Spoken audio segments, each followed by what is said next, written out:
Dear friends, chemistry ನಿಮಗಾಗಿ YouTube ಚಾನಲ್ಗೆ ಸ್ವಾಗತ. ನಾವಿಂದು ದ ಸಾಲಿಡ್ ಸ್ಟೇಟ್ ಚಾಪ್ಟರ್ನಲ್ಲಿ KCET ಹಾಗೂ ನೀಟ್ನಲ್ಲಿ ಕೇಳಬಹುದಾದಂತಹ ಮೋಸ್ಟ್ ಪ್ರಾಬಬಲ್ ಕ್ವಶನ್ಸ್ಗಳನ್ನು ಡಿಸ್ಕಷನ್ ಮಾಡ್ತಾ ಇದ್ದೀವಿ.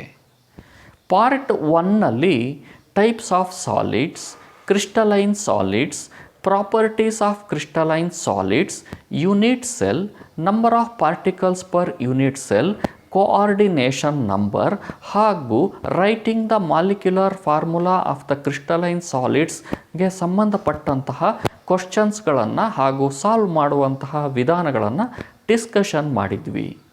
ಇಂದು ಪಾರ್ಟ್ 2ನಲ್ಲಿ types of lattice, edge length ಹಾಗೂ ಈ ಫಾರ್ಮುಲಾ ಮೇಲಿನ ಪ್ರಾಬ್ಲಮ್ಸ್ಗಳು, ಪ್ಯಾಕಿಂಗ್ ಎಫಿಷಿಯನ್ಸಿ, ಕ್ರಿಸ್ಟಲ್ ಡಿಫೆಕ್ಟ್ಸ್ ಹಾಗೂ magnetic and electrical properties of crystalline ಸಾಲಿಡ್ಸ್ನ ಬಗ್ಗೆ ಡಿಸ್ಕಷನ್ ಮಾಡಬೇಕಿದೆ. ಈ ಮೇಲಿನ ಟಾಪಿಕ್ಗಳಲ್ಲಿ ಎಕ್ಸ್ಪೆಕ್ಟ್ ಮಾಡಬಹುದಾದಂತಹ ಮೋಸ್ಟ್ ಪ್ರಾಬಬಲ್ ಕ್ವಶನ್ಗಳನ್ನು ನಾವಿಂದು ಡಿಸ್ಕಷನ್ ಮಾಡೋಣ. ಇಂದಿನ ಮೊದಲನೇ ಕ್ವಶನ್ ಹಾಗೂ ಓವರಾಲ್ ಆಗಿ 26th question, the unit cell with crystallographic dimensions A is not equal to B, B is not equal to C and alpha is equal to gamma equals 90 degree and beta is not equal to 90 degree is. 4 option ಕೊಟ್ಟಿದ್ದಾರೆ. A ಮಾನೋಕ್ಲಿನಿಕ್, B ಟೆಟ್ರಾಗೊನಲ್, C triclinic ಹಾಗೂ D ಆರ್ಥೋರಾಂಬಿಕ್. ಒಟ್ಟು 7 ರೀತಿಯ crystal ಸಿಸ್ಟಮ್ಗಳಿದೆ. Cubic, ಟೆಟ್ರಾಗೊನಲ್, ಆರ್ಥೋರಾಂಬಿಕ್, ರಾಂಬೋಹೆಡ್ರಲ್, ಹೆಕ್ಸಾಗೊನಲ್, ಮಾನೋಕ್ಲಿನಿಕ್ ಹಾಗೂ triclinic. ಇವುಗಳ axial length ಹಾಗೂ axial ಆ್ಯಂಗಲ್ಗಳ ಪ್ಯಾರಾಮೀಟರ್ಗಳನ್ನು ಮತ್ತು ಎಕ್ಸಾಂಪಲ್ಗಳನ್ನು ಸರಿಯಾಗಿ ನೆನಪಿಟ್ಕೊಂಡಿದ್ರೆ ಈ ಥರದ ಕ್ವಶನ್ಗಳನ್ನು ನೀವು ಸುಲಭವಾಗಿ ಸಾಲ್ವ್ ಮಾಡ್ಬೋದು. ಇಲ್ಲಿ ಕೊಟ್ಟಿರುವಂತಹ ಪ್ಯಾರಾಮೀಟರ್ಗಳು A is not equal to B is not equal to C ಮತ್ತು alpha equals gamma equals 90 degree and beta is not equal to 90 degree ಆಗಿದೆ. ಈ ಒಂದು ಪ್ಯಾರಾಮೀಟರ್ಗಳು ಮಾನೋಕ್ಲಿನಿಕ್ಕಿಗೆ ಸೂಕ್ತವಾಗಿ ಸೂಟ್ ಆಗ್ತಾ ಇದೆ. ಹಾಗಾಗಿ the right answer is option A, monoclinic. Crystal ಸಿಸ್ಟಮ್ಗಳ ಬಗ್ಗೆ ತಿಳ್ಕೋಬೇಕು ಅಂತ ಹೇಳಿದ್ರೆ ನಾನು ಇನ್ನೊಂದು ವಿಡಿಯೋವನ್ನು ಮಾಡಿದ್ದೀನಿ, trick to remember crystal systems ಅಂತ. ಅಲ್ಲಿ 7 ಕ್ರಿಸ್ಟಲ್ ಸಿಸ್ಟಮ್ಗಳು ಹಾಗೂ ಅವುಗಳ ಪ್ಯಾರಾಮೀಟರ್ಗಳನ್ನು ಹೇಗೆ ಸುಲಭವಾಗಿ ನೆನ್ಪಿಟ್ಕೋಬೋದು ಅಂತೇಳಿ ತಿಳ್ಕೊಬೋದು. ನೀವು ಆ ಒಂದು ವಿಡಿಯೋವನ್ನು ಕೂಡ ವಾಚ್ ಮಾಡ್ಬೋದು. Next 27th question, which of the following crystal has unit cell such that A is not equal to B, B is not equal to C and alpha is not equal to beta, beta is not equal to gamma is not equal to 90 degree. CET 2017ನಲ್ಲಿ ಕೇಳಿದ್ದಾರೆ. 4 ಎಕ್ಸಾಂಪಲ್ಗಳನ್ನು ಕೊಟ್ಟಿದ್ದಾರೆ. K2Cr2O7, NaNO3, KNO3, K2SO4. ಸರಿಯಾದ ಆಪ್ಷನನ್ನು ನಾವು choose ಮಾಡಬೇಕಾದ್ರೆ once again table ನಮಗೆ ನೆನಪಿರಬೇಕು. ಮೇಲಿನ ಎಲ್ಲ ಪ್ಯಾರಾಮೀಟರ್ಸನ್ನು ಹೊಂದಿರುವಂತಹ ಒಂದು ಕ್ರಿಸ್ಟಲ್ ಅಂತ ಹೇಳಿದ್ರೆ K2Cr2O7. ಹಾಗಾಗಿ the correct answer is A. Question number 28, which crystal system doesn't have alpha equals beta equals gamma equals 90 degree. 4 ಆಪ್ಷನನ್ನು ಕೊಟ್ಟಿದ್ದಾರೆ. A cubic, B ಟೆಟ್ರಾಗೊನಲ್, C ಆರ್ಥೋರಾಂಬಿಕ್, D ಮಾನೋಕ್ಲಿನಿಕ್. ನಾವು 7 ಕ್ರಿಸ್ಟಲ್ ಸಿಸ್ಟಮ್ಗಳನ್ನು ನೋಡಿದಾಗ ಆಕ್ಸಿಯಲ್ ಆ್ಯಂಗಲ್ಗಳಾದಂಥ ಆಲ್ಫಾ, ಬೀಟಾ ಹಾಗೂ ಗಾಮಾ 90 ಡಿಗ್ರಿಗೆ equal ಆಗಿರುವಂತಹ 3 ಸಿಸ್ಟಮ್ಗಳನ್ನು ನೋಡ್ತೀವಿ. ಅಂದರೆ ಕ್ಯೂಬಿಕ್, ಟೆಟ್ರಾಗೊನಲ್ ಹಾಗೂ ಆರ್ಥೋರಾಂಬಿಕ್. ಅದರಿಂದ ವಿಚ್ ಸಿಸ್ಟಮ್ ಡಸಂಟ್ ಹ್ಯಾವ್ ಅಂತ ಕೇಳಿರೋದ್ರಿಂದ our answer is option D, monoclinic. Question number 29, which crystal is most unsymmetrical system. 4 option ಕೊಟ್ಟಿದ್ದಾರೆ. ಕ್ಯೂಬಿಕ್, ಮಾನೋಕ್ಲಿನಿಕ್, ಹೆಕ್ಸಾಗೊನಲ್ ಹಾಗೂ ಟ್ರೈಗೊನಲ್. ನಾವು ಕ್ರಿಸ್ಟಲ್ ಸಿಸ್ಟಮ್ಗಳನ್ನು ಸ್ಟಡಿ ಮಾಡಿದಾಗ ಅವುಗಳಲ್ಲಿ ಕಂಡುಬರುವಂಥ ವಿಚಾರ ಅಂತಂದರೆ ಕ್ಯೂಬಿಕ್ ಕ್ರಿಸ್ಟಲ್ ಸಿಸ್ಟಮ್ನಲ್ಲಿ A equals B equals C ಹಾಗೂ ಆಕ್ಸಿಯಲ್ ಆ್ಯಂಗಲ್ಗಳಾದಂತಹ ಆಲ್ಫಾ, ಬೀಟಾ, ಗಾಮಾ ಈಕ್ವಲ್ ಆಗಿದ್ದು 90 ಡಿಗ್ರಿ ಆಗಿರುತ್ತೆ. ಇನ್ನು ಉಳಿದ ಸಿಸ್ಟಮ್ಗಳನ್ನು ಗಮನಿಸಿದಾಗ ಟ್ರೈಗೊನಾಲ್ನಲ್ಲಿ A is not equal to B and B is not equal to C ಆಗಿರುತ್ತೆ. ಇನ್ನು axial angle alpha is not equal to beta and beta is not equal to gamma which is not equal to 90 degree. ಅದರಿಂದ cubic ಮತ್ತು ಟ್ರೈಗೊನಾಲ್ಗಳನ್ನು ನೋಡಿದ್ರೆ cubic ಅತ್ಯಂತ symmetric, ಟ್ರೈಗೊನಾಲ್ ಅತ್ಯಂತ ಅನ್ಸಿಮೆಟ್ರಿಕ್ ಆಗಿರುತ್ತೆ. ಮಾನೋಕ್ಲಿನಿಕ್ ಮತ್ತು ಹೆಕ್ಸಾಗೊನಲ್ಲೂ ವ್ಯತ್ಯಾಸಗಳಿದ್ದರೂ ಅತ್ಯಂತ ಅನ್ಸಿಮೆಟ್ರಿಕಲ್ ಆದಂಥ ಸಿಸ್ಟಮ್ ಅಂತಂದರೆ ಟ್ರೈಗೊನಾಲ್ ಆಗಿದೆ. ಅದರಿಂದ ಕ್ವಶನ್ ನಂಬರ್ 29ಗೆ ಸರಿಯಾದಂಥ ಉತ್ತರ option D, trigonal. Question number 30. For orthorhombic system, the axial angles are option A alpha equals beta equals gamma is not equal to 90 degree, alpha equals beta equals gamma equals 90 degree, alpha is not equal to beta not equal to gamma not equal to 90 degree, alpha is equal to gamma equals 90 degree and beta is not equal to 90 degree. ಇವುಗಳನ್ನು ಗಮನಿಸಿದಾಗ ಆರ್ಥೋರಾಂಬಿಕ್ ಸಿಸ್ಟಮ್ಮಲ್ಲಿ alpha, beta, gamma 3 ಆ್ಯಂಗಲ್ಗಳು 90 ಡಿಗ್ರಿಗೆ ಸಮನಾಗಿರುತ್ತೆ. ಆದ್ದರಿಂದ correct answer is answer B, alpha equals beta equals gamma equals 90 degree. Now the question number 31. Sodium metal crystallizes in BCC lattice with edge length of 4.29 angstrom. The radius of the sodium atom is CET 2015 ಕೇಳಿದ್ದಾರೆ. 4 ಆನ್ಸರ್ಗಳನ್ನು ಕೊಟ್ಟಿದ್ದಾರೆ. ನಾವು ಈ ರೀತಿಯಾದಂತಹ ಪ್ರಾಬ್ಲಮ್ಗಳನ್ನು solve ಮಾಡಬೇಕಾದ್ರೆ ಒಂದು unit ಸೆಲ್ನ edge length ಹಾಗೂ ರೇಡಿಯಸ್ನ ನಡುವೆ ಇರುವಂತಹ ರಿಲೇಷನ್ಶಿಪ್ನ ಫಾರ್ಮುಲಾಗಳು ನಮಗೆ ಗೊತ್ತಿರಬೇಕು. ಫಾರ್ ಎಕ್ಸಾಂಪಲ್, ಈಗ BCC ಯೂನಿಟ್ ಸೆಲ್ಲನ್ನು ಹೇಳಿರೋದ್ರಿಂದ BCCನಲ್ಲಿ ಎಡ್ಜ್ ಲೆಂತ್ ಮತ್ತು ರೇಡಿಯಸ್ಗಿರುವಂತಹ ರಿಲೇಷನ್ಶಿಪ್ಪನ್ನು A equals 4r divided by √3 ಅನ್ನುವಂಥ ಫಾರ್ಮುಲಾ ಕೊಡುತ್ತೆ. ಈಗ ನಾವು ರಿಅರೇಂಜ್ಮೆಂಟ್ ಮಾಡಿಕೊಂಡ್ರೆ R can be written as R equals √3a divided by 4 ಆಗುತ್ತೆ. ಸಬ್ಸ್ಟಿಟ್ಯೂಷನ್ ಮಾಡಿದ್ರೆ ಆರ್ ಈಕ್ವಲ್ಸ್ √3 ವ್ಯಾಲ್ಯೂ 1.7 ಇಂಟು ಎನ value that is edge length 4.29 angstrom ಅಂತ ಕೊಟ್ಟಿದ್ದಾರೆ, ಡಿವೈಡೆಡ್ ಬೈ 4. ಇದನ್ನು ಸಿಂಪ್ಲಿಫಿಕೇಷನ್ ಮಾಡಿದ್ರೆ R value we get 1.857 ಆ್ಯಂಗ್ಸ್ಟ್ರಾಮ್. Therefore, the correct answer is option B, 1.857 angstrom. Now the question number 32. A metal crystallizes in FCC with a metallic radius 2√2 angstrom. The volume of the unit cell in meter cube is, ಇದನ್ನು 2020 CETನಲ್ಲಿ ಕೇಳಿದ್ದಾರೆ. 4 ಆಪ್ಷನ್ಗಳನ್ನು ಕೊಟ್ಟಿದ್ದಾರೆ. ಈಗ ನಾವು FCC unit cell ಆಗಿರೋದ್ರಿಂದ A equals 2√2r ಅನ್ನುವಂಥ ಫಾರ್ಮುಲಾವನ್ನು use ಮಾಡಬೇಕು. ಇಲ್ಲಿ ನಮಗೆ ಎಡ್ಜ್ ಲೆಂತ್ ಎನ್ನು ಕಂಡುಹಿಡಿಯೋಕ್ಕೆ ಕೇಳಿಲ್ಲ, ವಾಲ್ಯೂಮನ್ನು ಕಂಡುಹಿಡಿಯಲಿಕ್ಕೆ ಕೇಳಿದ್ದಾರೆ. ಎಡ್ಜ್ ಲೆಂತ್ ಗೊತ್ತಿದ್ದರೆ ವಾಲ್ಯೂಮನ್ನು ವಿ ಈಕ್ವಲ್ಸ್ ಎ ಕ್ಯೂಬ್ ಅನ್ನುವಂಥ ಫಾರ್ಮುಲಾ ಯೂಸ್ ಮಾಡಿ ಕಂಡುಹಿಡಿಬೋದು. ಆದ್ದರಿಂದ ನಾವು ಮೊದಲು ಎ ವ್ಯಾಲ್ಯೂವನ್ನು ಕಂಡುಹಿಡಿಬೇಕು. ಎ ಈಕ್ವಲ್ಸ್ 2√2, ಆರ್ನ ವ್ಯಾಲ್ಯೂ ಕೊಟ್ಟಿದ್ದಾರೆ √2 ಆ್ಯಂಗ್ಸ್ಟ್ರಾಮ್ ಅಂಥೇಳಿ. ಅದನ್ನು ಸಬ್ಸ್ಟಿಟ್ಯೂಟ್ ಮಾಡಿದ್ರೆ √2 ಇಂಟು 10⁻⁻10 ಮೀಟರ್ ಆಗುತ್ತೆ. ಸೊ ಎ ಈಕ್ವಲ್ಸ್ 2 ಇಂಟು 2√2ಗಳನ್ನು ಮಲ್ಟಿಪ್ಲೈ ಮಾಡಿದ್ರೆ you get 2 into 10⁻⁻10 metre. Simplification ಮಾಡಿದ್ರೆ ಎ ಈಕ್ವಲ್ಸ್ 4 ಇಂಟು 10⁻⁻10 ಮೀಟರ್ ಅಂತ ಆಗುತ್ತೆ. ನಾವೀಗ ಎ ಕ್ಯೂಬಿಗೋಸ್ಕರ ಕ್ಯೂಬನ್ನು ಮಾಡಿದ್ರೆ ಎ ಕ್ಯೂಬ್ ಈಕ್ವಲ್ಸ್ 4 ಕ್ಯೂಬ್ ಅಂತಂದರೆ 64 ಇಂಟು 10⁻30 ಮೀಟರ್ ಕ್ಯೂಬ್ ಆಗುತ್ತೆ. ನಾವು ಆನ್ಸರನ್ನು ಗಮನಿಸಿದ್ರೆ 64 × 10⁻³ ಮೀಟರ್ ಕ್ಯೂಬ್ ಇಲ್ಲ. ಆದ್ದರಿಂದ ಇದನ್ನು ಸೈಂಟಿಫಿಕ್ ನೊಟೇಷನ್ನಲ್ಲಿ 6.4 × 10⁻29 ಮೀಟರ್ ಕ್ಯೂಬ್ ಅನ್ನುವಂಥ ಆಪ್ಷನ್ ಇದೆ. ಅದರಿಂದ the right answer is option D, 6.4 × 10⁻29.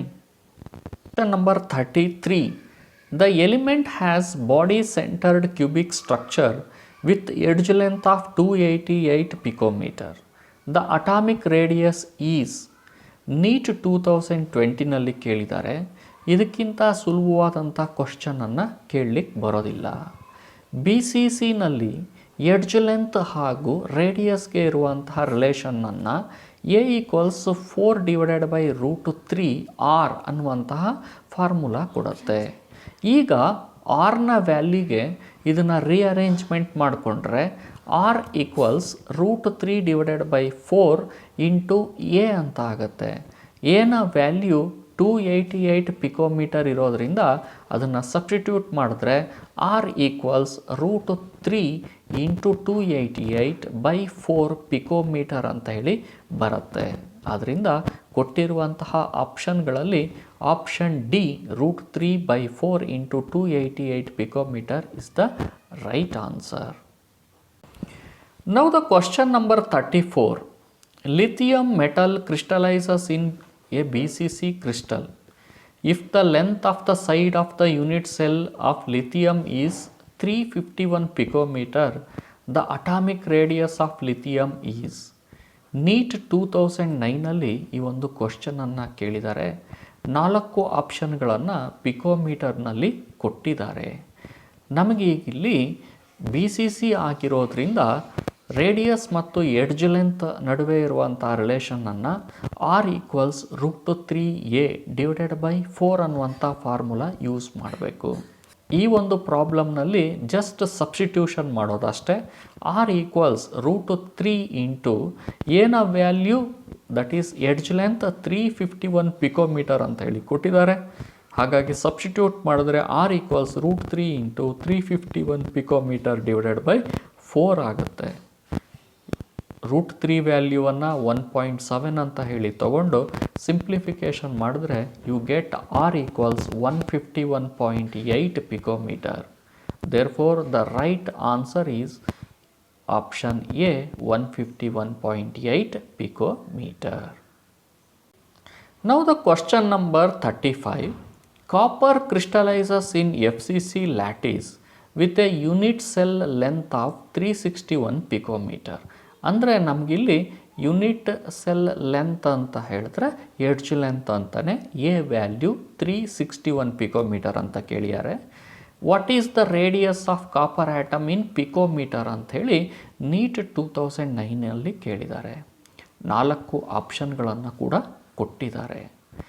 FCC lattice ಆಗಿರೋದ್ರಿಂದ ನಾವು ಫಾರ್ಮುಲಾ A = 2√2R ಅನ್ನು ಯೂಸ್ ಮಾಡ್ತೀವಿ. ಆದರೆ ರೇಡಿಯಸ್ ಆಫ್ ದ ಆಟಮ್ ಕಂಡುಹಿಡಿಯೋಕ್ಕೆ ಕೇಳಿರೋದ್ರಿಂದ ಆರ್ನ ವ್ಯಾಲ್ಯೂಗೋಸ್ಕರ ಫಾರ್ಮುಲಾವನ್ನು ರೀಅರೇಂಜ್ಮೆಂಟ್ ಮಾಡಿಕೊಂಡ್ರೆ R = A/2√2 ಆಗುತ್ತೆ. ಏನ ವ್ಯಾಲ್ಯೂ 361 ಕೊಟ್ಟಿರೋದ್ರಿಂದ ಸಬ್ಸ್ಟಿಟ್ಯೂಟ್ ಮಾಡಿ √2 ವ್ಯಾಲ್ಯೂ 1.4 ಹಾಕಿದ್ರೆ R = 361/2 × 1.4 ಆಗುತ್ತೆ. ಆರ್ನ ವ್ಯಾಲ್ಯೂ ಬರುತ್ತೆ 127.6 ಪಿಕೋಮೀಟರ್. ಆದ್ದರಿಂದ the right answer is option D, 128 picometer. Now the question number 36. A metal crystallizes with FCC lattice.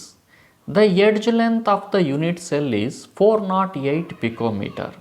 The diameter of the metal atom is. NEET 2012ನ question 4 ಆಪ್ಷನ್ಗಳನ್ನು ಕೊಟ್ಟಿದ್ದಾರೆ.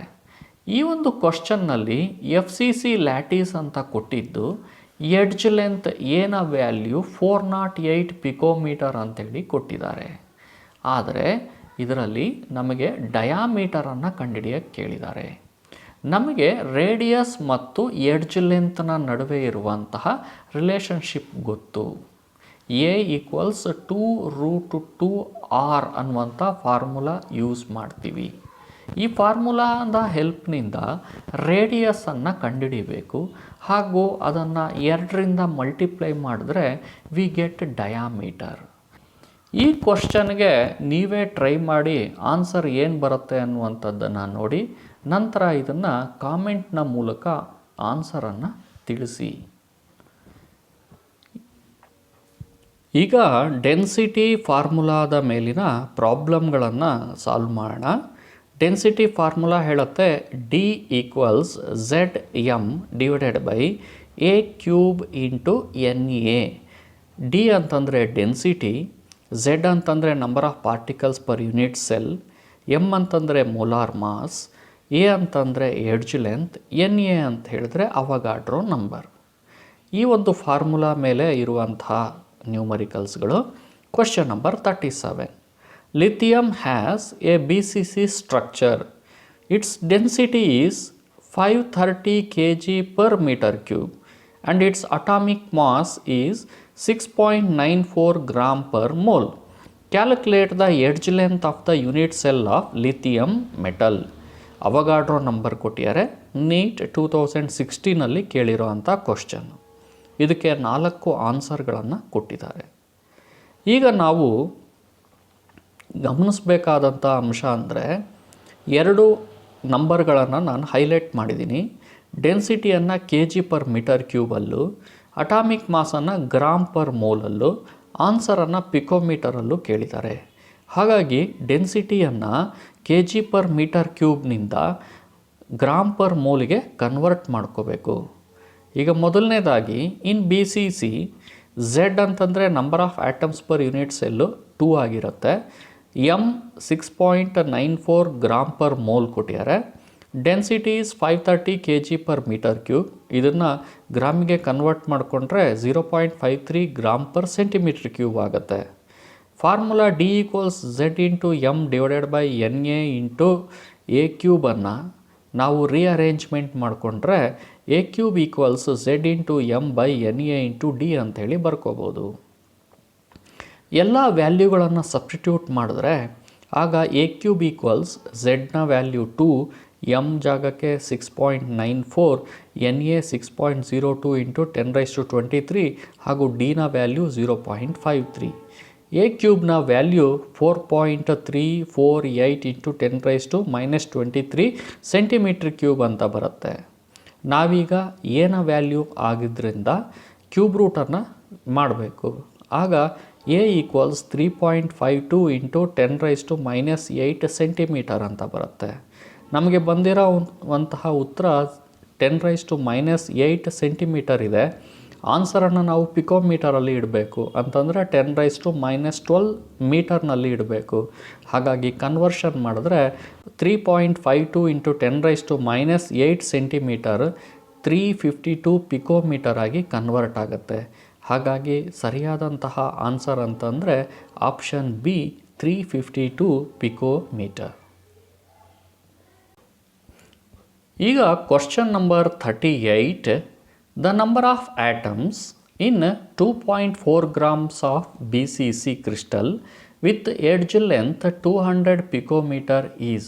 Density ಕೊಟ್ಟಿದ್ದಾರೆ 10 g/cm³. CET 2019ನ question 4 ಆನ್ಸರ್ಗಳನ್ನು ಕೊಟ್ಟಿದ್ದಾರೆ.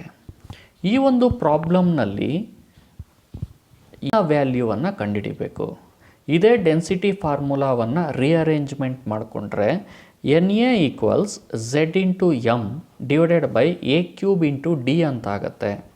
B C C ಅಂತ ಕೊಟ್ಟಿರೋದ್ರಿಂದ Z value 2, M value 2.4, A cube ಏನ value 200 picometre ಅಂತ ಕೊಟ್ಟಿದ್ದಾರೆ. ಹಾಗಾಗಿ 200 ಕ್ಯೂಬ್ ಇಂಟು 10⁻10 ಹೋಲ್ ಕ್ಯೂಬ್ ಅಂಥೇಳಿ ಬರ್ಕೋಬೋದು. ಡೆನ್ಸಿಟಿ 10 g/cm³ ಕೊಟ್ಟಿದ್ದಾರೆ. ಹಾಗಾಗಿ ವ್ಯಾಲ್ಯೂವನ್ನು ಸಬ್ಸ್ಟಿಟ್ಯೂಟ್ ಮಾಡಬೇಕು ಹಾಗೂ ಸಿಂಪ್ಲಿಫಿಕೇಷನ್ ಮಾಡಿದ್ರೆ you get N A value as 6 into 10⁻23 atoms. ಆದ್ದರಿಂದ ಕೊಟ್ಟಿರುವಂತಹ ಆನ್ಸರ್ಗಳಲ್ಲಿ option A 6 into 10⁻23 is the correct option and correct answer. Now the 39th question. A metal has a FCC lattice. The edge length of the unit cell is 400 picometer. The density of the metal is 2.72 gram per centimeter cube. The molar mass of the metal is, you have to calculate.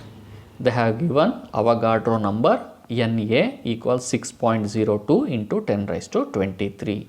Neat 2013ನಲ್ಲಿ ಕೇಳಿದ್ದಾರೆ. 4 ಆಪ್ಷನ್ಗಳನ್ನು ಕೊಟ್ಟಿದ್ದಾರೆ. ಇಲ್ಲಿ metal FCC ಲ್ಯಾಟಿಸನ್ನು ಹೊಂದಿದೆ ಅಂತ ಹೇಳ್ತಾ ಇರೋದ್ರಿಂದ ಝೆಡ್ನ value 4 ಆಗಿರುತ್ತೆ. ಎನ ವ್ಯಾಲ್ಯೂ 404 ಪಿಕೋಮೀಟರ್ ಅಂತ ಹೇಳಿ ಕೊಟ್ಟಿದ್ದಾರೆ. ಆದರೆ ಡೆನ್ಸಿಟಿಯನ್ನು ಗ್ರಾಮ್ ಪರ್ ಸೆಂಟಿಮೀಟರ್ ಕ್ಯೂಬಲ್ಲಿ ಕೊಟ್ಟಿರೋದ್ರಿಂದ ನಾವು ಪಿಕೋಮೀಟರಲ್ಲಿರೋದನ್ನು ಸೆಂಟಿಮೀಟ್ರಿಗೆ ಕನ್ವರ್ಟ್ ಮಾಡ್ಕೋಬೇಕು. ಹಾಗಾಗಿ 404 ಇಂಟು 10 ರೈಸ್ ಟು -12 ಮೀಟರನ್ನು 404 ಇಂಟು 10 ರೈಸ್ ಟು -10 ಸೆಂಟಿಮೀಟರ್ ಅಂತ ಹೇಳಿ ಮಾಡಿ ನಂತರ ಸಬ್ಸ್ಟಿಟ್ಯೂಷನ್ ಮಾಡಬೇಕು. M equals Na value Avogadro number 6.02 into 10 raise to 23, A cube 404 into 10 raise to -10 whole cube ಆಗಿರೋದ್ರಿಂದ ಹೋಲ್ ಕ್ಯೂಬ್ ಬರ್ಕೋಬೇಕು. ಇಂಟು ಡಿನ ವ್ಯಾಲ್ಯೂ 2.72 ಆಗಿದೆ. Divided by ಝೆಡ್ನ value 4. ಇದನ್ನು ಸಿಂಪ್ಲಿಫಿಕೇಷನ್ ಮಾಡಿದ್ರೆ you get 27 gram per mole. ಹಾಗಾಗಿ ಕೊಟ್ಟಿರೋ 4 ಆಪ್ಷನ್ಗಳಲ್ಲಿ A option 27 gram per mole ಕರೆಕ್ಟಾದಂಥ ಆನ್ಸರನ್ನು ಹೊಂದಿದೆ. ಈಗ ನಾವು 40th ಕ್ವಶನನ್ನು ಡಿಸ್ಕಷನ್ ಮಾಡೋಣ. Which of the following statement is not correct? NEET 2008ಅಲ್ಲಿ ಕೇಳಿದ್ದಾರೆ. 40th ಕ್ವಶನ್ಗೆ 4 ಆಪ್ಷನ್ಗಳನ್ನು ಕೊಟ್ಟಿದ್ದಾರೆ. ಈ 4 ಆಪ್ಷನ್ಗಳಲ್ಲಿ ಯಾವುದು ಇನ್ಕರೆಕ್ಟ್ ಆದಂತಹ ಆನ್ಸರ್ ಅಂಥೇಳಿ ನಾವು ಆಯ್ಕೆ ಮಾಡಬೇಕು. The number of carbon atoms in a unit cell of diamond is 6 ಅಂಥೇಳಿ ಕೊಟ್ಟಿದ್ದಾರೆ. ಇದೊಂದು ಕರೆಕ್ಟ್ ಸ್ಟೇಟ್ಮೆಂಟ್. ಯಾಕಂತ ಹೇಳಿದ್ರೆ ಡೈಮಂಡ್ HCP ಆದಂತಹ ಕ್ರಿಸ್ಟಲ್ ಲ್ಯಾಟಿಸನ್ನು ಹೊಂದಿರುತ್ತೆ. HCPಲಿ the number of atoms per unit cell 6. ಹಾಗಾಗಿ ಫಸ್ಟ್ ಸ್ಟೇಟ್ಮೆಂಟು ಸರಿ ಇದೆ. ಸೆಕೆಂಡ್ ಸ್ಟೇಟ್ಮೆಂಟಲ್ಲಿ the number of Bravais lattice in which a crystal can be categorised is 14. ಕ್ರಿಸ್ಟಲ್ಗಳು 14 ರೀತಿಯ ಸ್ಟ್ರಕ್ಚರ್ಗಳನ್ನು ಹೊಂದಿದೆ ಅನ್ನುವಂಥದ್ದು ಅದು ಕೂಡ ಸರಿಯಾದಂಥ sentence. Molar solids are generally volatile. ಇದು ಮೋಲಾರ್ ಸಾಲಿಡಿನ ಒಂದು ಫಂಡಮೆಂಟಲ್ ಆದಂತಹ ಗುಣ. ಮೋಲಾರ್ ಸಾಲಿಡ್ಸಲ್ಲಿ van der Waals force, London force ಅಥವಾ ಡೈಪೋಲ್ ಮೂಮೆಂಟ್ ರೀತಿಯ ವೀಕ್ ಫೋರ್ಸ್ ಆಫ್ ಅಟ್ರಾಕ್ಷನ್ ಇರೋದರಿಂದ ದೇ ಆರ್ ಜನರಲಿ ವೊಲಟೈಲ್ ಆಗಿರುತ್ತೆ. ಹಾಗಾಗಿ ಈ 3 ಸೆಂಟೆನ್ಸ್ಗಳು ಕರೆಕ್ಟ್ ಸೆಂಟೆನ್ಸ್ಗಳು. ಹಾಗಿದ್ಮೇಲೆ ಆಪ್ಷನ್ ಸಿ ತಪ್ಪಾಗಿರುವಂತಹ ಒಂದು ಸ್ಟೇಟ್ಮೆಂಟ್ ಆಗಿರಬೇಕು. ಪರಿಶೀಲಿಸೋಣ. The fraction of volume occupied by the atoms in the primitive cell is 0.48. ಇಲ್ಲಿ ಅವರು ಸಿಂಪಲ್ ಕ್ಯೂಬನ್ನು ಕೊಟ್ಟಿದ್ದಾರೆ ಅಥವಾ ಪ್ರಿಮಿಟಿವ್ ಸೆಲ್ಲನ್ನು ಕೊಟ್ಟಿದ್ದಾರೆ. ಇದರದ್ದು ಪ್ಯಾಕಿಂಗ್ ಎಫಿಷಿಯನ್ಸಿ 52% ಇರುತ್ತೆ ಹಾಗೂ 48% ವೇಕೆನ್ಸಿ ಇರುತ್ತೆ. ಆದರೆ ಇಲ್ಲಿ ಆನ್ಸರ್ ಕೊಡಬೇಕಾದ್ರೆ ವಾಲ್ಯೂಮ್ ಆಕ್ಯುಪೈಡ್ ಈಸ್ 0.48 ಅಂತ ಕೊಟ್ಟಿದ್ದಾರೆ. ಅದು ಆ್ಯಕ್ಚುಲಿ ವೇಕೆಂಟ್ ಫ್ರ್ಯಾಕ್ಷನನ್ನು ರೆಪ್ರೆಸೆಂಟ್ ಮಾಡುತ್ತೆ. ಹಾಗಾಗಿ incorrect sentence is option C. Question number 41. The fraction of volume occupied by the atoms present in a simple cube is. ಇದರಲ್ಲಿ 4 ಆಪ್ಷನ್ಗಳನ್ನು ಕೊಟ್ಟಿದ್ದಾರೆ. ನಾವು packing efficiency of a simple ಕ್ಯೂಬನ್ನು ಕ್ಯಾಲ್ಕುಲೇಟ್ ಮಾಡುವಂಥ ಒಂದು ಹಂತದಲ್ಲಿ the fraction of volume occupied in simple cube π/6 ಇಂಟು 100 ಅಂಥೇಳಿ ಬರುತ್ತೆ. ಇಂಟು 100 ಮಾಡಿದ್ರೆ ಅದು ಪರ್ಸೆಂಟೇಜ್ನಲ್ಲಿ, ಕೇವಲ ಫ್ರ್ಯಾಕ್ಷನಲ್ಲಿ ಎಕ್ಸ್ಪ್ರೆಸ್ ಮಾಡಿದ್ರೆ π/6 ಅಂತ ಹೇಳಿ ಬರುತ್ತೆ. ಆದ್ದರಿಂದ ಸರಿಯಾದಂತಹ option D π/6. Now question number 42. The vacant space in BCC lattice is. ಇದನ್ನು ನೀಟ್ 2015 ಮತ್ತು 2018ನಲ್ಲಿ ಕೇಳಿದ್ದಾರೆ. ಬಹಳ ಈಸಿಯಾದಂಥ ಕ್ವಶನ್ನು, ಸ್ಟ್ರೈಟ್ ಫಾರ್ವರ್ಡ್ ಆನ್ಸರನ್ನು ಬರೆಯುವಂಥ question.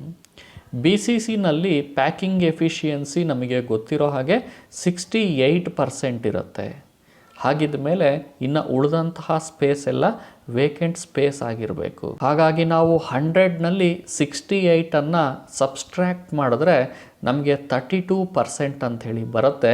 That is the vacant space in BCC lattice.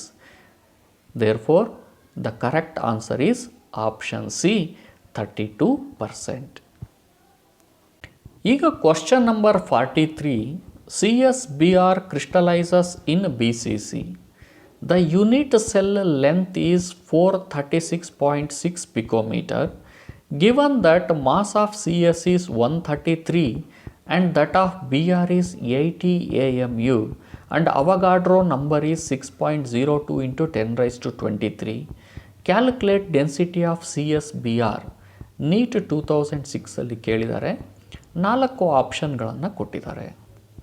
ಈ ಒಂದು ಪ್ರಾಬ್ಲಮನ್ನು ಕೂಡ ಡೆನ್ಸಿಟಿ ಫಾರ್ಮುಲಾದ ಬೇಸಿಸ್ ಮೇಲೆ ಮಾಡಬೇಕು. ಸೊ ಡೆನ್ಸಿಟಿ ಕ್ಯಾಲ್ಕುಲೇಟ್ ಮಾಡಬೇಕಾದ್ರೆ D = Z into M divided by NA into A cube. BCC ಆಗಿರೋದ್ರಿಂದ Z ವ್ಯಾಲ್ಯೂ 2 ಇದೆ. ಅವಗಾಡ್ರೋ ನಂಬರ್ 6.02 ಇಂಟು 10 raised to 23 ಇದೆ. ಏನ ವ್ಯಾಲ್ಯೂ ಎಡ್ಜ್ ಲೆಂತ್ 436.6 ಪಿಕೋಮೀಟರ್ ಅಂಥೇಳಿ ಕೊಟ್ಟಿದ್ದಾರೆ.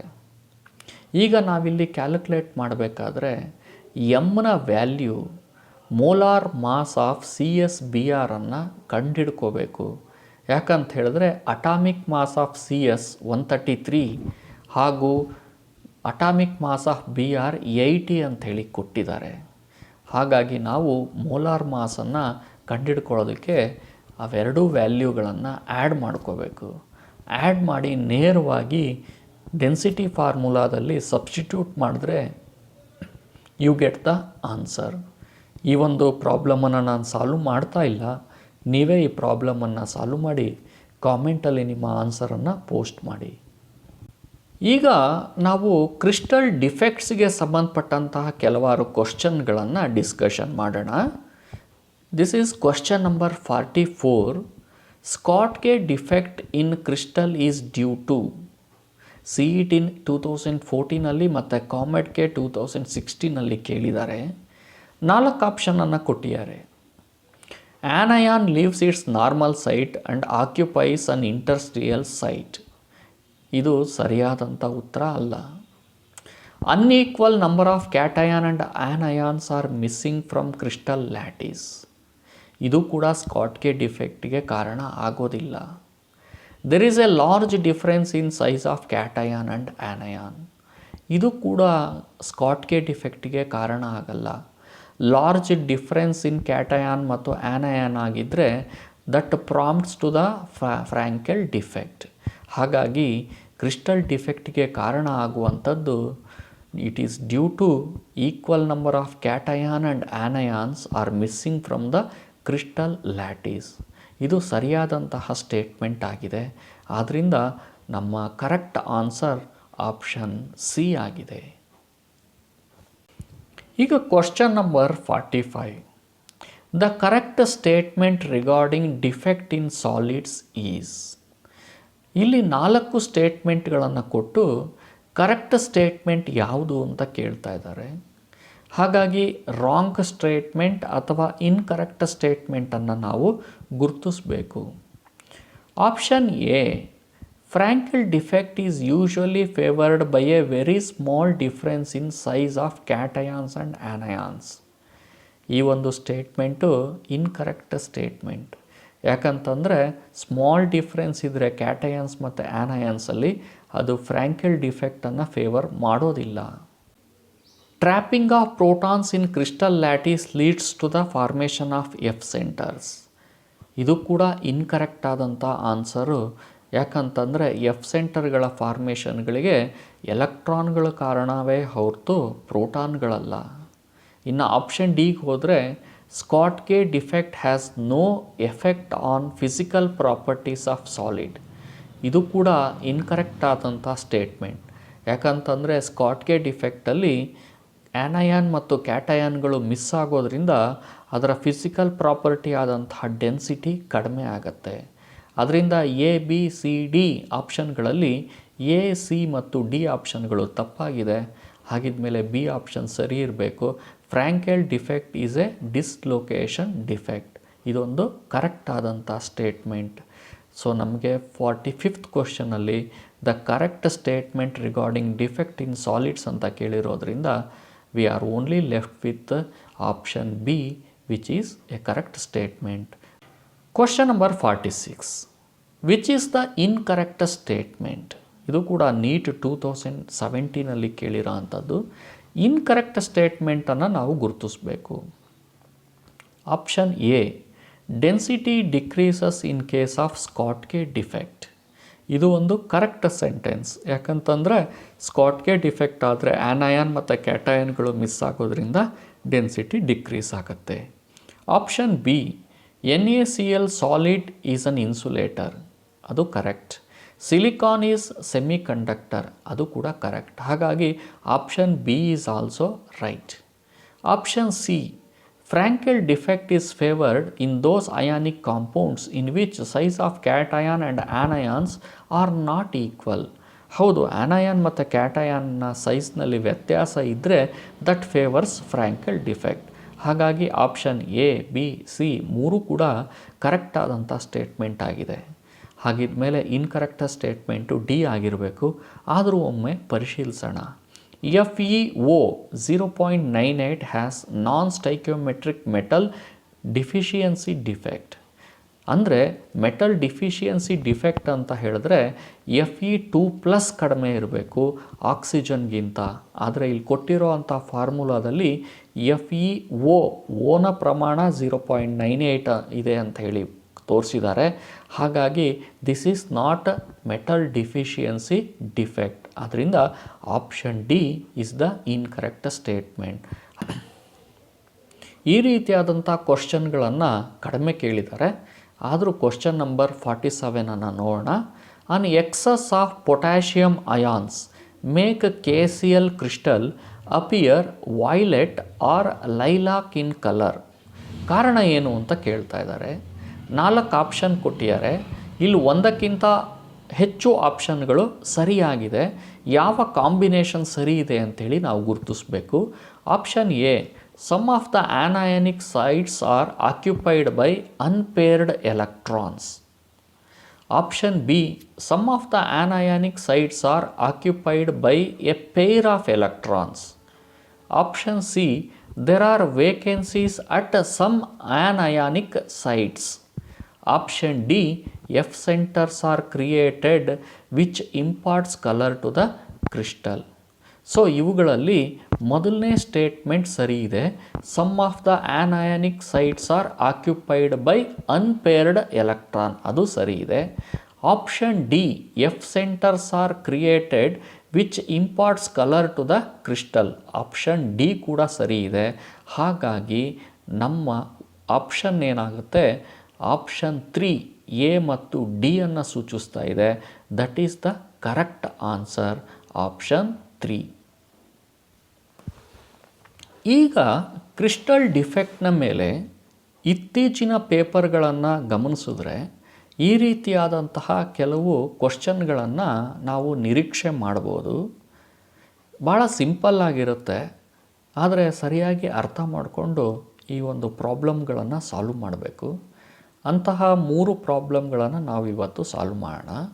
Question number 48, formula of nickel oxide with metal deficiency defect in its crystal is nickel 0.98O. The crystal contains Ni2+ ions and Ni3+ ions. The fraction of nickel existing in Ni2+ ions in the crystal is ಅಂತ ಹೇಳಿ neat 2019 ಕೇಳ್ತಾ ಇದ್ದಾರೆ. So ನಿಮಗೆ ಗೊತ್ತಿರೋ ಹಾಗೆ metal deficiency defect ಯಾವಾಗ ಉಂಟಾಗುತ್ತೆ ಅಂತಂದರೆ, ಒಂದು ಹೈಯರ್ ಚಾರ್ಜ್ ಇರುವಂತಹ ಮೆಟಲ್ ಅಯಾನ್ ಲೋಯರ್ ಚಾರ್ಜ್ ಇರುವಂತಹ ಅದೇ ಮೆಟಲ್ನ ಅಯಾನ್ಗಳನ್ನು ಕ್ರಿಸ್ಟಲ್ ಲ್ಯಾಟಿಸ್ನಲ್ಲಿ ರೀಪ್ಲೇಸ್ ಮಾಡಿದಾಗ ಮೆಟಲ್ ಡಿಫಿಷಿಯನ್ಸಿ ಡಿಫೆಕ್ಟ್ಗಳು ಉಂಟಾಗತ್ತೆ. ಫಾರ್ ಎಕ್ಸಾಂಪಲ್, ನಾವಿಲ್ಲಿ ಡಿಸ್ಕಸ್ ಮಾಡ್ತಿರೋವಂಥ ಎಕ್ಸಾಂಪಲಲ್ಲಿ 3 Ni2+ಅನ್ನು 2 Ni3+ ರೀಪ್ಲೇಸ್ ಮಾಡಿದ್ರೆ ಪ್ರತಿಯೊಂದು ಸಂದರ್ಭದಲ್ಲಿ ಒಂದೊಂದು ವೇಕೆನ್ಸಿ ಹಾಗೆ ಉಳ್ಕೊಳ್ಳುತ್ತೆ. ಆಗ ಮಾಲಿಕ್ಯುಲರ್ ಫಾರ್ಮುಲಾ NiO ಬದಲು Ni 0.98 0.99O ಈ ರೀತಿಯಲ್ಲಿ ಆಗ್ಬೋದು. ಈಗ ನಾವೀಗ ಪ್ರಸ್ತುತ ಪ್ರಾಬ್ಲಮ್ಗೆ ಬಂದಾಗ the fraction of nickel existing as Ni2+ ion ಅಂತ ಕೇಳಿದ್ದಾರೆ. ಹಾಗಾಗಿ ನಾವು ಈ ರೀತಿಯಲ್ಲಿ ಸಾಲ್ವ್ ಮಾಡ್ಬೋದು. ಲೆಟ್ Ni2+ ಅಯಾನ್ಸ್ ಎಷ್ಟಿದೆ ಅಂತಂದರೆ X ಅಯಾನ್ಸ್ ಇದೆ ಅಂಥೇಳಿ ಅಂದ್ಕೊಳ್ಳೋಣ. ದೆನ್ ಹಾಗಿದ್ರೆ Ni3+ ಎಷ್ಟಿರಬೇಕು? ಟೋಟಲ್ 0.98 ಇರೋದ್ರಿಂದ ಅದರಲ್ಲಿ ಎಕ್ಸನ್ನು ಕಳೆದ್ರೆ ಇನ್ನು ಉಳಿದಿದ್ದೆಲ್ಲ Ni3+ ಆಗಿರಬೇಕು. ಹಾಗಾಗಿ Ni3+ equals 0.98 minus X ions ಇದೆ. +2 ಚಾರ್ಜ್ ಇರುವಂತಹ X ಅಯಾನ್ಗಳು ಹಾಗೂ +3 ಚಾರ್ಜ್ ಇರುವಂತಹ 0.98 ಮೈನಸ್ X ಅಯಾನ್ಗಳು ಇವೆರಡರಿಂದ ಆ ಒಂದು ಮೆಟಲ್ ಆಕ್ಸೈಡ್ನ ಟೋಟಲ್ನ ಚಾರ್ಜ್ +2 ಆಗಿರಬೇಕು. ಕಾರಣ ಏನಪ್ಪ ಅಂತಂದರೆ Ni 0.98 O ಅಂತ ಇರೋದ್ರಿಂದ ಆಕ್ಸಿಜನ್ದು -2 ಆಗಿರುತ್ತೆ. ಹಾಗಾಗಿ ನಿಕ್ಕಲ್ ಪಾರ್ಟಲ್ಲಿ +2 ಚಾರ್ಜ್ ಇರಬೇಕು. ಹಾಗಾಗಿ ನಾವೀಗ 2x + 3 × 0.98 ಮೈನಸ್ X ಈಕ್ವಲ್ಸ್ 2 ಅನ್ನು X ವ್ಯಾಲ್ಯೂ ಕಂಡುಹಿಡಿಯೋಕ್ಕೆ ಸಾಲ್ವ್ ಮಾಡಬೇಕು. ಹಾಗೆ ನಾವು ಸಾಲ್ವ್ ಮಾಡಿದ್ರೆ ಎಕ್ಸ್ನ ವ್ಯಾಲ್ಯೂ 0.94 ಅಂಥೇಳಿ ಬರುತ್ತೆ.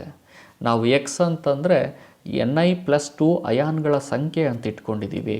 ಹಾಗಾಗಿ ಫ್ರ್ಯಾಕ್ಷನ್ ಆಫ್ Ni2+ ಅಯಾನ್ಗಳು 0.94 ಆಗಿರುತ್ತೆ. ಸೊ ನಮಗೆ ಕೊಟ್ಟಿರುವಂಥ ಆನ್ಸರ್ಗಳಲ್ಲಿ ಆಪ್ಷನ್ ಬಿ 0.94 ಇದೆ. ಹಾಗಾಗಿ option B is the right answer. ಈಗ ಕ್ವಶ್ಚನ್ ನಂಬರ್ 49, ಇದು ಕೂಡ ಕ್ವಶ್ಚನ್ ನಂಬರ್ 48 ರೀತಿಯಲ್ಲೇ ಇದೆ. ಆದರೆ ಆನ್ಸರನ್ನು ಪರ್ಸೆಂಟೇಜಲ್ಲಿ ಎಕ್ಸ್ಪ್ರೆಸ್ ಮಾಡ್ತಾ ಇದ್ದಾರೆ. ಕ್ವಶ್ಚನ್ ನಂಬರ್ 49 ಏನು ಹೇಳುತ್ತೆ? A metal exists as an oxide with formula M 0.96O. Metal M can exist as M2+ and M3+ in its oxide. Percentage of M3+ in the oxide is nearly. ಇತ್ತೀಚೆಗೆ previous year CET 2020ನಲ್ಲಿ ಕೇಳಿರೋಂಥ ಕ್ವಶನ್ನು 4 option ಕೊಟ್ಟಿದ್ದಾರೆ. Percentage of M3+ ಅನ್ನು ಕೇಳಿರೋದ್ರಿಂದ let the metal has M3+ ions as X ions ಅಂತ ಇಟ್ಕೋಬೇಕು. ಹಾಗಿದ್ರೆ M2+ ಅಯಾನ್ಸ್ ಎಷ್ಟಿರುತ್ತೆ? ಟೋಟಲ್ 0.96ಅಲ್ಲಿ X M3+ ಇದ್ದರೆ M2+ ಎಷ್ಟಿರಬೇಕು ಅಂತಂದರೆ 0.96 ಮೈನಸ್ X ಅಯಾನ್ಗಳಿರಬೇಕು. ಈಗ X ಅಯಾನ್ಗಳ ಚಾರ್ಜ್ 3 ಇರೋದ್ರಿಂದ 3 × X plus 0.96 minus X fraction ಇರುವಂಥದ್ದು M2+ ಚಾರ್ಜ್ ಇರೋದ್ರಿಂದ 2 ಇಂದ ಮಲ್ಟಿಪ್ಲೈ ಮಾಡಬೇಕು. ಆಗ 3x + 2 × 0.96 minus X equals total ಮೆಟಲ್ದು ಚಾರ್ಜು +2 ಆಗಿರಬೇಕು. ಯಾಕಂತಂದರೆ ಅದು ಆಕ್ಸಿಜನ್ನ ಜೊತೆಗಿದೆ. ಆಕ್ಸಿಜನ್ನ ಚಾರ್ಜ್ -2 ಆಗಿರೋದ್ರಿಂದ ಮೆಟಲ್ ಚಾರ್ಜು +2 ಆಗಿರಬೇಕು. ಈ ಒಂದು ಈಕ್ವೇಷನನ್ನು ಈಕ್ವೇಟ್ ಮಾಡಿ X ವ್ಯಾಲ್ಯೂವನ್ನು ಕಂಡುಹಿಡಿಬೇಕು. X ವ್ಯಾಲ್ಯೂವನ್ನು ಕಂಡುಹಿಡಿದ್ರೆ M3+ ಅಯಾನ್ಗಳ ವ್ಯಾಲ್ಯೂವನ್ನು ಕಂಡುಹಿಡ್ದಂಗೆ ಆಗುತ್ತೆ. ಸೊ M3+ನ ಫ್ರ್ಯಾಕ್ಷನ್ ಎಷ್ಟು ಬರ್ತಿದೆ ಅಂತಂದರೆ 0.08 ಅಂತ ಬರ್ತಾ ಇದೆ. ಆದರೆ ನಮಗೆ ಆನ್ಸರ್ ಕೇಳಿರೋದು ಪರ್ಸೆಂಟೇಜಲ್ಲಿ. ಹಾಗಾಗಿ ಪರ್ಸೆಂಟೇಜ್ ಆಫ್ M3+ ಈಕ್ವಲ್ಸ್ 0.08. ಒಟ್ಟು ಟೋಟಲ್ M ಅಯಾನ್ಗಳಿರೋದು ಎಷ್ಟು? 0.96. ಡಿವೈಡ್ ಮಾಡಬೇಕು, ಪರ್ಸೆಂಟೇಜಿಗೆ ಕನ್ವರ್ಟ್ ಮಾಡೋದಕ್ಕೆ ಫೈನಲಿ ಗೆಟ್ 8.33%. ಈಗ question number 50. 1 mole of NaCl is doped with 10⁻⁻5 moles of SrCl2. The number of cationic vacancies in the crystal lattice will be. 2019 CET-ನಲ್ಲಿ ಕೇಳಿದ್ದಾರೆ. 4 ಆಪ್ಷನ್ಗಳನ್ನು ಕೊಟ್ಟಿದ್ದಾರೆ. ಈಗ 1 mole of NaCl ಅಲ್ಲಿ 10⁻⁻5 moles of SrCl2 doping ಮಾಡೋದ್ರಿಂದ each Sr2+ ion introduced in the lattice creates 2 cationic vacancies. ಹೀಗೆ 2 ಕ್ಯಾಟಯಾನಿಕ್ vacancy ಏನು introduce ಆಯಿತೋ ಅದರಲ್ಲಿ ಒಂದು ವೇಕೆನ್ಸಿಯಲ್ಲಿ ಮಾತ್ರ Sr2+ ಇರುತ್ತೆ, ಇನ್ನೊಂದು ಕ್ಯಾಟಯಾನಿಕ್ ವೇಕೆನ್ಸಿ ಹಾಗೆ ಅನ್ಆಕ್ಯುಪೈಡ್ ಆಗಿರುತ್ತೆ. ಇಲ್ಲಿ ಅವರು ಕ್ವಶನ್ನಲ್ಲಿ ಕೇಳ್ತಾ ಇರೋದು the number of cationic vacancies created ಅಥವಾ ಉಳಿದಂಥದ್ದೆಷ್ಟು ಅಂತ. ಹಾಗಾಗಿ hence the number of vacancy can be calculated as 1 mole of NaCl ಅಂತಂದರೆ 6.022 × 10⁻23 ಆಟಮ್ಸ್ಗಳಿರಬೇಕು. ಅದರಲ್ಲಿ 10⁻⁻5ನಷ್ಟು ಡೋಪಿಂಗ್ ಮಾಡಿರೋದ್ರಿಂದ ಅದನ್ನು ಮಲ್ಟಿಪ್ಲೈ ಮಾಡಿದ್ರೆ ಯು ಗೆಟ್ 6.022 × 10⁻18. ಅಂದರೆ this number of cationic vacancies are vacant in the crystal due to the doping of Sr2+ in NaCl ಅಂತೇಳಿ ಬರುತ್ತೆ. ಆದ್ದರಿಂದ ನಮಗೆ ಕೊಟ್ಟಿರುವಂಥ ಆಪ್ಷನ್ಗಳನ್ನು ಹುಡುಕಿದ್ರೆ ಆಪ್ಷನ್ ಎ 6.022 × 10⁻18 ಕ್ಯಾಟಯಾನಿಕ್ ವೇಕೆನ್ಸಿಗಳು ಉಂಟಾಗಿದೆ ಅಂತ ನಮಗೆ ಗೊತ್ತಾಗುತ್ತೆ. The correct option is option A. ಈಗ ನಾವು magnetic and electrical properties of crystalline ಸಾಲಿಡ್ಸ್ಗಳ ಮೇಲೆ ಕೆಲವಾರು ಕ್ವಶನ್ಗಳನ್ನು ನೋಡೋಣ. Question number 51. A ferromagnetic substance becomes a permanent magnet when it is placed in a magnetic field. ಇದನ್ನು ನಾವು ಓದಿರ್ತೀವಿ.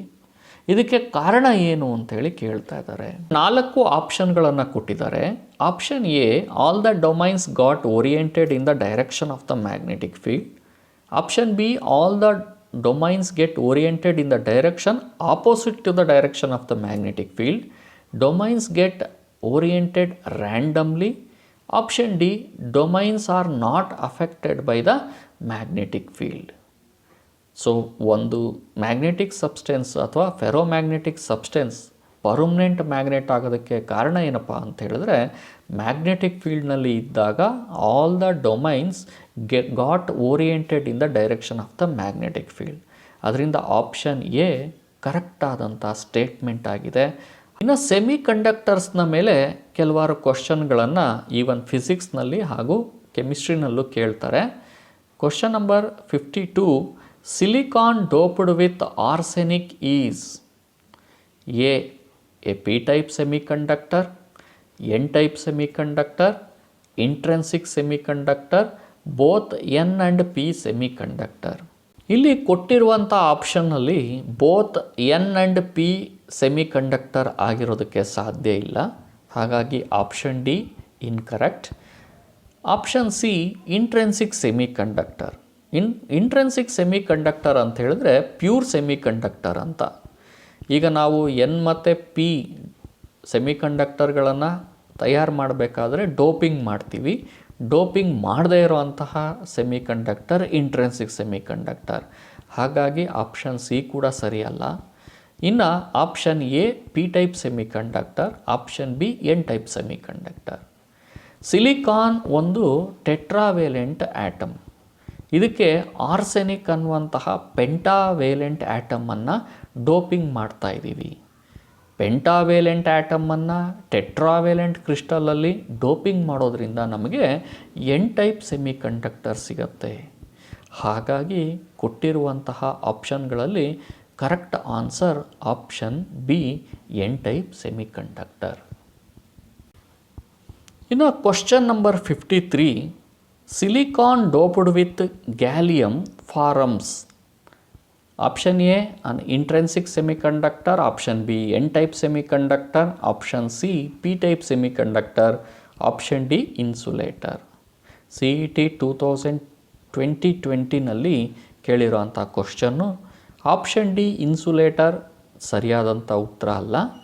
ಅನ್ ಇಂಟ್ರೆನ್ಸಿಕ್ ಸೆಮಿಕಂಡಕ್ಟರ್ ಅಲ್ಲ. ಯಾಕೆ ಅಂತಂದರೆ ಇಲ್ಲಿ ಡೋಪಿಂಗ್ ಆಗಿದೆ. ಇನ್ನು ಉಳಿದಂತಹ ಎನ್ ಟೈಪ್ ಸೆಮಿಕಂಡಕ್ಟರ್ ಹಾಗೂ ಪಿ ಟೈಪ್ ಸೆಮಿಕಂಡಕ್ಟರಲ್ಲಿ ಯಾವುದು ಸರಿಯಾದಂಥ ಉತ್ತರ? ನಮಗೆ ಗೊತ್ತಿರೋ ಹಾಗೆ ಸಿಲಿಕಾನ್ ಒಂದು ಟೆಟ್ರಾವೇಲೆಂಟ್ ಆಟಮ್ ಆಗಿದೆ, ಗ್ಯಾಲಿಯಮ್ ಒಂದು ಟ್ರೈವೇಲೆಂಟ್ ಆಟಮ್ ಆಗಿದೆ. ಒಂದು ಟ್ರೈವೇಲೆಂಟ್ ಆಟಮನ್ನು ಟೆಟ್ರಾವೇಲೆಂಟ್ ಸಿಲಿಕಾನ್ ಕ್ರಿಸ್ಟಲಲ್ಲಿ ಡೋಪಿಂಗ್ ಮಾಡೋದ್ರಿಂದ ಒಂದೊಂದು ಹೋಲ್ ಹಾಗೆ ಖಾಲಿ ಉಳಿಯುತ್ತೆ. ಈ ರೀತಿಯಲ್ಲಿ ತಯಾರಾದಂತಹ ಸೆಮಿಕಂಡಕ್ಟರ್ಗೆ ನಾವು ಪಿ ಟೈಪ್ ಸೆಮಿಕಂಡಕ್ಟರ್ ಅಂತೇಳಿ ಕರಿತೀವಿ. ಆದ್ದರಿಂದ ಸರಿಯಾದಂತಹ ಉತ್ತರ option C, P type semiconductor.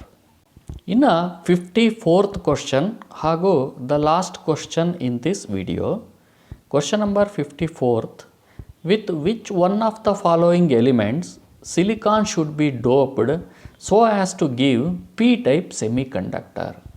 ನಮಗೆ ಗೊತ್ತಿರೋ ಹಾಗೆ ಪಿ ಟೈಪ್ ಸೆಮಿಕಂಡಕ್ಟರ್ ಆಗಬೇಕು ಅಂತ ಹೇಳಿದ್ರೆ ಟ್ರೈವೇಲೆಂಟ್ ಆಟಮನ್ನು ಟೆಟ್ರಾವೇಲೆಂಟ್ ಸಿಲಿಕಾನ್ ಕ್ರಿಸ್ಟಲ್ಗೆ ಡೋಪಿಂಗ್ ಮಾಡಬೇಕು. ಈಗ 4 ಆಪ್ಷನ್ ಕೊಟ್ಟಿದ್ದಾರೆ. A selenium, B boron, C germanium, D arsenic. ಕೊಟ್ಟಿರುವಂತಹ ಎಲ್ಲ ಆಪ್ಷನ್ಗಳಲ್ಲಿ ಟ್ರೈವೇಲೆಂಟ್ ಇರುವಂತಹ ಒಂದೇ ಒಂದು ಆಟಮ್ ಇದೆ, ಅದು ಬಿ ಬೋರಾನ್. ಆದ್ದರಿಂದ 54th ಕ್ವಶನ್ಗೆ the right answer B boron ಆಗಿದೆ. ಡಿಯರ್ ಸ್ಟೂಡೆಂಟ್ಸ್, ನಾವು ದ ಸಾಲಿಡ್ ಸ್ಟೇಟ್ ಚಾಪ್ಟರ್ನ ಮೇಲೆ ಮುಖ್ಯವಾದಂತಹ ಕಾನ್ಸೆಪ್ಟನ್ನು ಒಳಗೊಂಡಂತೆ 54 ಮೋಸ್ಟ್ ಪ್ರಬಬಲ್ ಕ್ವಶನ್ಗಳನ್ನು ವಿತ್ ಸೊಲ್ಯೂಷನ್ ಡಿಸ್ಕಷನ್ ಮಾಡಿದ್ದೀವಿ. ಇದು ನಿಮಗೆ ಎಕ್ಸಾಮಿನೇಷನಲ್ಲಿ ಬಹಳ ಉಪಯುಕ್ತವಾಗಿರುತ್ತೆ ಅಂತ ನಾನು ಕೂಡ ಭಾವಿಸ್ತೀನಿ. ನಿಮಗೆ ಈ ವಿಡಿಯೋಗಳು ಇಷ್ಟ ಆಗಿದ್ದರೆ ಲೈಕ್ ಮಾಡಿ, ಶೇರ್ ಮಾಡಿ ಹಾಗೂ ನನ್ನ ಚಾನಲ್ಗೆ ಸಬ್ಸ್ಕ್ರೈಬ್ ಮಾಡಿ. Thank you very much.